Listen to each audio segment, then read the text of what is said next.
UFC 300 this weekend. These are the guaranteed victors. Starting off with the first fight on the card, Deiveson Figueiredo against Cody Garbrandt. Look, champion versus champion. I know Cody's on the skid. Deiveson looked pretty good against Font, but I somehow, someway have a feeling Cody's going to pull this out. Not just based off feelings, but based off the fact that he's been looking better than ever in his recent performances. Not only has he been utilizing his wrestling, his chin seems to have recovered a bit. Now, does that mean he can handle a big overhand from Deiveson? No, but I do think he's defensively responsible enough to avoid that, and I think Cody catching a second wind here in his career is huge. Now, that being said, Deiveson can come out there and put his lights out if Cody comes out and gets in a firefight like always, but I do think Cody will fight smarter. I'm gonna go with Cody. I might get clowned for that. Moving into the second fight, it's the fun fight. It's Bobby Green versus Jim Miller. Now, this is really a 50-50 toss-up. I know a lot of people might be leaning Bobby Green because he's had some big victories, particularly over Grant Dawson, but I do think Jim Miller might pull this one out. With both of them at their advanced age, anything can happen, and Bobby does have the sharper hands. Just something is telling me with him on 100 and 200, Jim Miller is going to pull it out. But I do think if you were to go with conventional logic, Bobby Green definitely has the advantage here. He's fought way better fighters the past couple years than Jim Miller, but sometimes you just got to lay it all down and believe. The next fight being Andrade versus Rodriguez, I think this is the easiest fight to pick on the card. Andrade is going to walk through Rodriguez. Rodriguez's last win was against Michelle Waterson, who's obviously not the greatest fighter. Andrade just fought Dern and knocked her out.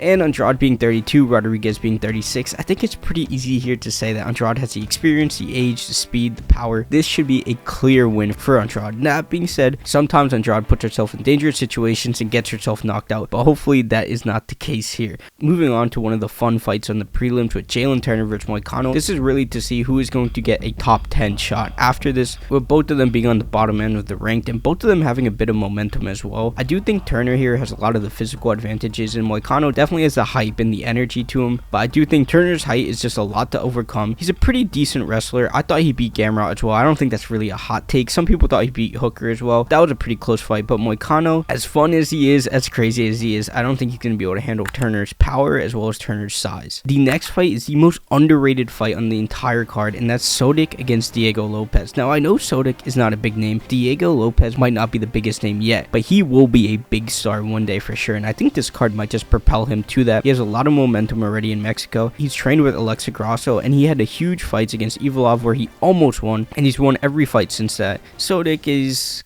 Sodiq. He's basically a ranked gatekeeper. I think the Neil Magny of featherweight, but I do think he's going to fall here to Diego. I think Diego's grappling is legit. I think Diego's striking is legit. I definitely think with all the hype and momentum, no one is going to be able to stop Diego until he gets that title shot. That might be my hot take though. Now, this next fight should have so much more hype than it has, and I think a lot of people forget about this fight on the card. That's Holly Holm against Kayla Harrison. I do think if you asked someone a couple years ago, they think Kayla Harrison would walk through Holly Holm. Holly Holm did lose to Mayra Bueno Silva, but that was kind of a weird fight. But with her age, it's easy to give it to Kayla, except given the fact that Kayla is cutting so much extra weight for this fight to get down to bantamweight that I think I would give it to Holly Holm just off that. I don't know if Kayla's going to make weight. I don't even know if it's possible for Kayla to make weight. Kayla looks like she could fight a male flyweight. Now, moving on to a huge fight with Aljamain Sterling against Calvin Kattar. This is another fight that should have way more hype. And Kattar with a heavy boxing stance. Aljo has some weird striking. He's obviously trying to get it down to the ground so he can backpack on Kattar. Now, the big wrestlers Kattar has fought was Josh Emmett, and Kattar did win that fight even though he didn't get the decision. In my opinion, I don't think Aljo is going to be able to get away with his striking style here at featherweight like he could at bantamweight. Also, with Kattar's reach and his slick boxing, I don't think Aljo is going to be able to get close, and Aljo struggles to get fighters to the ground at bantamweight, and I think he's going to do the same here at featherweight. So I have Kattar going in there and beating Aljo by decision. But the next fight, the hype fight, and what should have been on the main card instead of Bo Nickel, is Yuri versus Rakic. Rakic coming off an ACL injury to fight a Yuri that fought Alex Pereira in November. There's a lot of question marks here because Rakic, I have no idea how to pronounce that. I'm so sorry. But Rakic had a lot of hype, and then we barely got to see anything against Jan, so we don't even know if he's at that level. And Yuri has obviously been through trials and tribulations. He's looked really good. He's looked really bad at times. He has wild striking, wild footwork. Definitely doesn't have the highest fight IQ, whereas no one knows what Rakic's going to look like coming off that injury for that long of a time. So I think I'm going to go with Yuri here just because he's fresher, he's sharper. That dude definitely reread the 5 rings after he lost, so I don't think there's a soul on the planet that could beat him. And before we get to the the main card. If you could leave a like and a comment, I would really appreciate it, and let's get back to it. Bo Nickel against Cody Brunage. I'm not going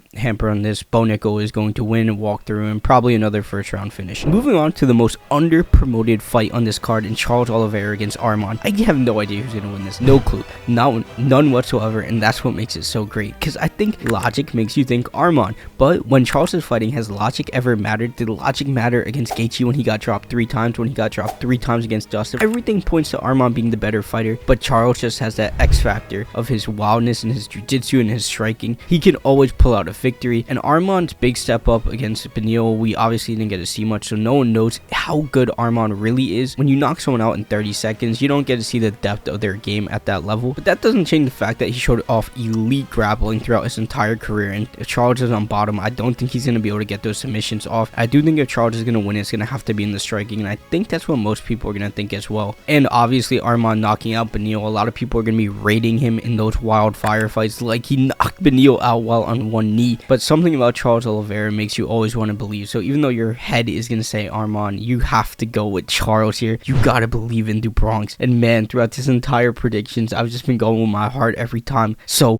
I cannot stop here. Because next up, we have the BMF title, Max Holloway against Justin Gaethje, and I'm going with Max Holloway. He has been on a tear, and yes, he lost to Volk, and that's okay, but he's been looking bigger, he's been looking faster, and I do not think that chin is going to get cracked, and I feel like every predictions video, we're just going to be jinxing his chin. Whether Gaethje is the one to finally score a knockdown on Max, I think more people are looking out for that than anything else going into this fight. I do think if it goes to a decision, it probably favors Max, but both of them have pretty good cardio, except Gaethje hasn't been in a 5-round fight to actually go 5 rounds in quite some time, whereas Max has definitely been in there with the Arnold Allens of the world, going the full 5 almost every time, it feels like. So cardio advantage, I'm leaning to give it to Max, but obviously with the added size that could be different. And Gaethje has the power advantage, but Max has the volume advantage. Gaethje has the low kicks, Max is highly susceptible to low kicks. There's so many questions here, and I do think what ultimately gives it over to me for Max is that Gaethje can start off slow a lot, and I think Max might be able to catch him in the early rounds with his volume. That being said, obviously Gaethje is a maniac and can change that real quick. Moving on to Weili versus Yan, and honestly, this is pretty 50-50. Both of them have been looking really good, both of them have been getting knockouts, both of them have been improving, but I do think Weili is just too big for Yan, and Weili, in my opinion, has a wrestling advantage over Yan, as well as the fact that their striking is comparable. I don't think it's impossible to say, though, that they get into a firefight on the feet and Yan manages to knock her out like she did on Andrade, but I do think Weili's wrestling is going to come in and clear up any potential issues before they happen. So gonna lock in Weili there. And moving on to the main event, Alex Pereira versus Jamahal Hill. Now, it's always impossible to predict an Alex Pereira fight because no one knows if his opponent is gonna wrestle, and Jamahal Hill said he wasn't gonna wrestle, and obviously he's gonna wrestle if he needs to. And also, no one knows how much improvement Alex has made in between each fight because of the fact that he's so inexperienced in grappling. There is going to be leaps and bounds every single time he fights just because of exponential improvement and how that works. I do think Jamal coming off an Achilles injury is huge, which is why I'm gonna lock in Alex for this. I think an active Jamal probably is gonna beat Alex, but an Achilles injury is huge, and Alex has been active. Alex is in the gym, constantly training, constantly evolving. Jamal is gonna try and strike with him. Jamal is trying to prove that he's the greatest striker, and Alex Pereira, that's Poatan. You don't mess with him. So check out this video on if losing ruins a fighter's legacy, and if you enjoyed this one, leave a like, subscribe, and don't forget, we're just getting started. We're gonna stay consistent.